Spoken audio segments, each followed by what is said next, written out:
albatta. Agar haqiqiy o'zini bilgan o'g'il bola erkak yo'l olayotgan bo'lsa, o'zini davraga ko'rsatsin, isbotlasin. Ya bir o'qishda, ya bir dinda masalan xohlagan narsasida amalda ko'rsatsin. Uni til bilan so'gib, birovni haqoratlab, o'zidan onasini so'kish bu erkak kishiga yarashmaydigan narsa. Albatta.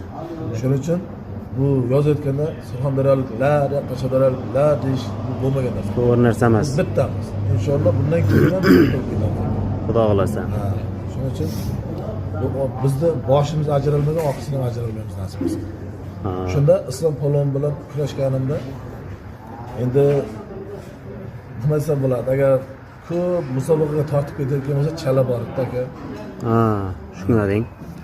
Shuni halol degandim. Shunda menga alamli bo'lgani shu. To'g'ri.